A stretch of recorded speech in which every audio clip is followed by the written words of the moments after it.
Il y a plusieurs façons de faire un coup d'État constitutionnel.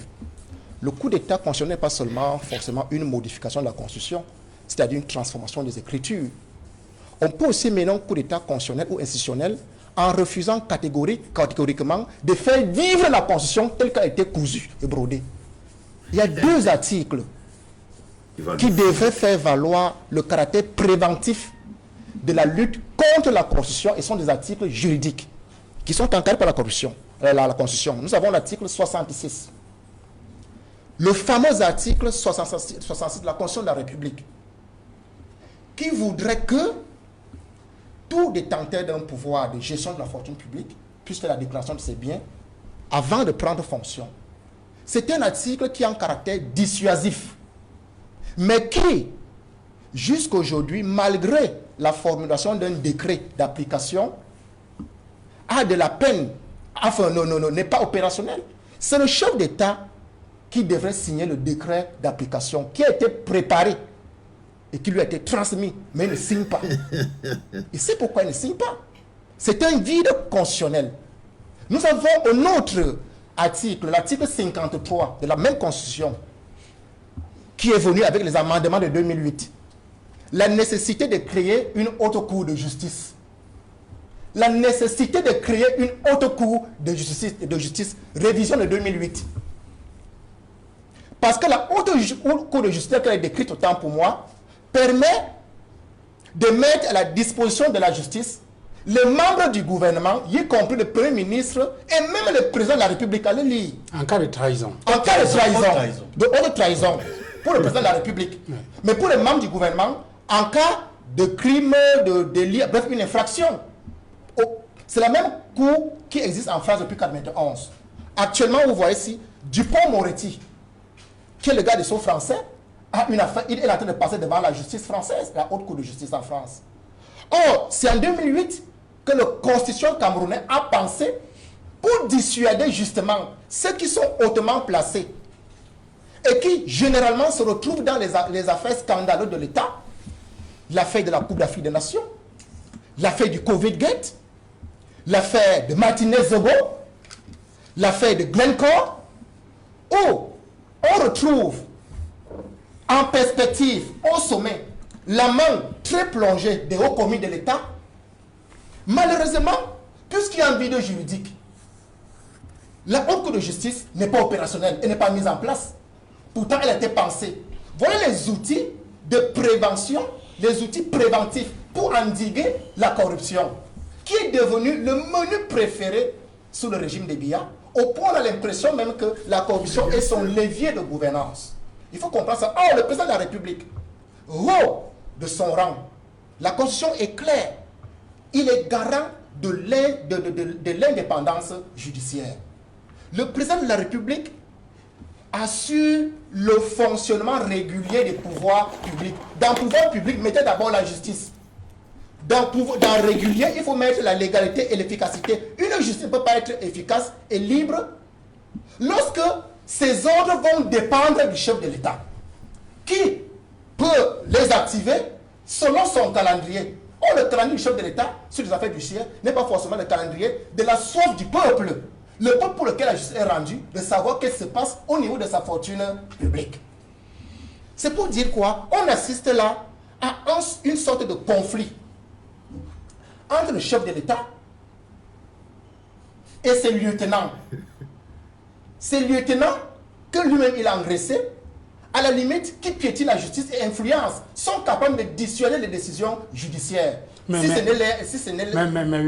il serait quand même injuste de dire que le président de la République, qui est celui qui a promulgué la loi fondamentale du 18 janvier 1996, qui également est d'accord avec l'amendement dont vous parlez d'avril 2008, et qui est donc garant qui veille au respect de la Constitution, qui dans ses différents discours indique que tous ceux qui prennent des libertés avec la fortune publique doivent rendre gorge, doivent rendre compte, que ce même chef de l'État qui prend des mesures, qui crée les différentes structures pour lutter contre la corruption, l'ANIF, la CONAC, entre autres. Il y a des actes qui sont quand même posés par le chef d'État, il y a des discours qu'il fait dans le sens de lutter contre la corruption. Comment pouvez-vous dire que ce chef d'État lui-même représente une entrave à la lutte contre on va dire ça comment, contre la délinquance économique au Cameroun. Je vais vous poser juste une question. Une question pour répondre à votre question. Lorsque la Chambre des comptes de la Cour suprême a déjà cousu ses enquêtes sur le Covid-Gate avec les noms et les éléments détaillés, dites-moi pourquoi jusqu'aujourd'hui cette action a été stoppée net. Par qui? Vous croyez que qui a stoppé? C'est un ministre ou bien le ministre de la Justice? Vous croyez que c'est qui a stoppé? C'est une première question. Une deuxième question qui se pose là, qui est de savoir pourquoi est-ce que le décret d'application de l'article 66 n'est pas signé par le chef de l'État, alors que son décret a été signé en 2006. Fait 2006, ça fait aujourd'hui 18 ans. On attend. C'est le chef de l'État lui-même qui doit signer. Et c'est lui-même qui veut que la justice soit faite. On pose une autre question. Vous avez vu les mises à jour, les dernières mises à jour de l'affaire dite Martinez-Zogo, sur les dernières mises à jour de Reporters sans frontières. Nous savons ce qui se dit. Nous savons ce qui se dit. Pourquoi est-ce que cette enquête piétine? Pourquoi elle est dans le tourbillon judiciaire? Pourquoi c'est un magistrat qui va s'asseoir dessus ou bien le ministre?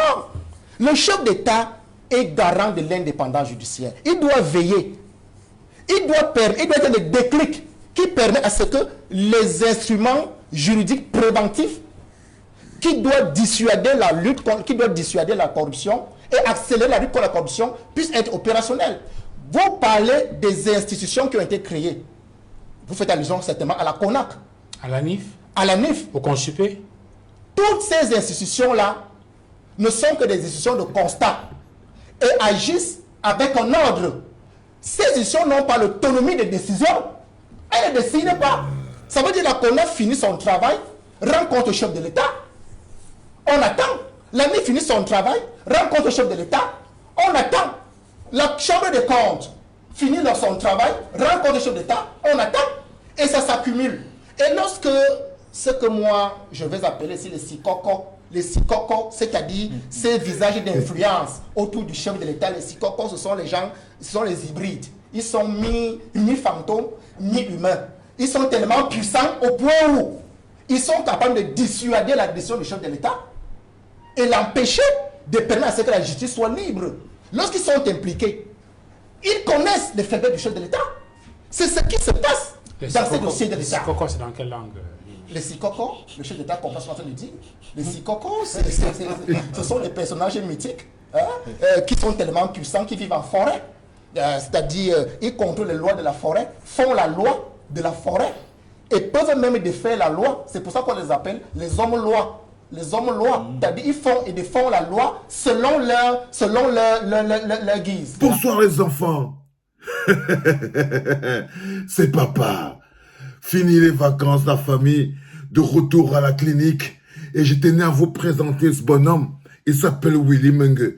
Les enfants, même quand vous ne comprenez pas, partagez d'abord, vous mettez un like. Parce que ce que M. Willy Mengue vient d'expliquer, vous ne pourrez pas dire que vous êtes dans un pays où il n'y avait pas de gens pour vous apporter la connaissance, alors que mon peuple dépérit et périt faute de connaissance. On va d'abord envoyer une spéciale dédicace à tous les sikoko qui sont en ce moment en train de regarder cette vidéo et j'espère qu'ils feront tous un like. Hein. Le gros sikoko qu'on appelle Tonton Vondo. Tonton Vondo, c'est un sikoko. Ça veut dire que c'est un moula qui fait chanter Pomba. Il est mi-homme, mi-animal. Oui. Nous, les Ngongo, c'est les sikoko. C'est-à-dire que quand vous les voyez, ils sont mi-homme, mi-animal. Ils font chanter Pomba. C'est eux qui font chanter Pomba. Que chacun cite un sikoko qu'il connaît. Il y en a plein. Vous voyez un gars comme Moutaze. Moutaze, c'est un sikoko. Il est là, c'est les animaux de la forêt, très dangereux. Toujours, ils font chanter le chef d'État. C'est eux qui tiennent les mimbans de Pomba, non? Les sikoko. Quand vous voyez un bonhomme monsieur finissait au travail, le garde des Sceaux, c'est un sikoko. C'est un sikoko. Le garde des Sceaux, c'est un sikoko. Et vous voyez donc que Pomba n'est entouré que des sikoko. Et on ne vous parle pas des sikoko de l'armée. On parle encore des petits sikoko qui sont là, qui tournent autour. Par exemple, le gars qui avait sonné tout l'argent des ordinateurs, Famundongo, c'est un sikoko. Donc, ils sont tout l'argent des ordinateurs. Dès que Pomba veut lever la tête, il dit à Pomba que tu te calmes. Hein. J'ai même ton chèque ici, là. Pomba se calme aussi. Donc c'est tous les sicocos là dont parle l'homme qu'on appelle Willy Mengue. Mais ce que Willy Mengue vous dit de plus important, c'est que sans la corruption au Cameroun, c'est ça qui maintient l'État en vie. Ce que Willy Mengue vous explique de manière claire, parce que ça c'est les nouveaux petits cerveaux qui sont là dehors pour vous mettre au cerveau clair, c'est que la corruption, s'il n'y avait pas la corruption, Pomba ne serait plus au pouvoir. S'il n'y avait pas la corruption, la police ne fonctionnerait plus. Regardez les policiers, ils sont sous-payés. Les policiers touchent quoi, 60 000, 15 000, vous les voyez avec les rangers qui partent d'un côté. Mais ils sortent pourquoi? Ils sortent parce qu'ils savent que non, il y a un gars qui va sortir de la maison. Un bensikiné va sortir sans le permis. Un taximan va sortir sans l'assurance. Un moulin va sortir avec le bâchement. Et il sait que c'est le moulin là qui va lui donner les 2000 dont il a besoin pour pouvoir revenir demain. Sinon, s'il n'y avait pas la corruption, il ne viendrait pas travailler. Donc, ça permet même d'équilibrer la chaîne budgétaire. Les gens ne se parlent que par la corruption.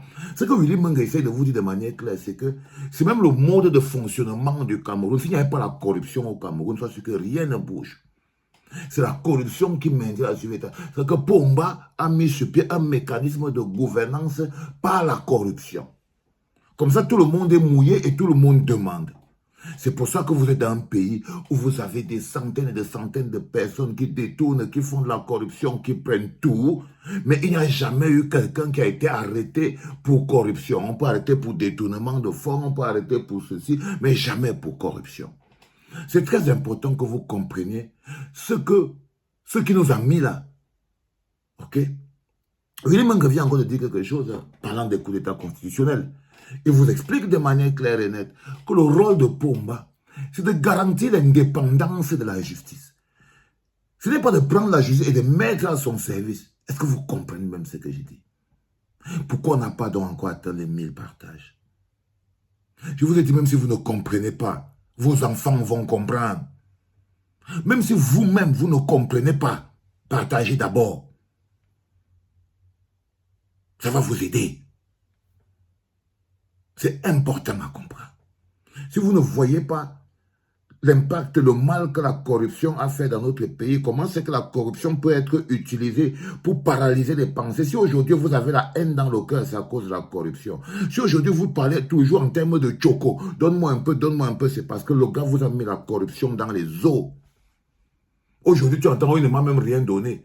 Dès que vous entendez quelqu'un donner 1000 francs à quelqu'un, chacun d'entre vous vient avec tous les problèmes du monde. Dès qu'on dit que la clinique va aider quelqu'un là-bas qui est peut-être malade au Cameroun, on envoie un petit 500 000 temps. Regardez-vous. Dès que tu ouvres la messagerie de la clinique, tu as 1000 personnes, parce qu'ils ont vu qu'on a donné 500 000 à quelqu'un, tu as 2000 personnes qui viennent, oh j'ai la tumeur, oh j'ai mal au pied, vous voyez, c'est parce que vous êtes... La corruption a atteint les os. C'est les os. C'est ça que Willy Mengue voulait vous expliquer aujourd'hui. Et moi, je voulais parachever en vous disant que, je suis déjà rentré. Fini les vacances. On a quitté la maison des vacances. Maintenant, on est retourné. On est retourné au charbon.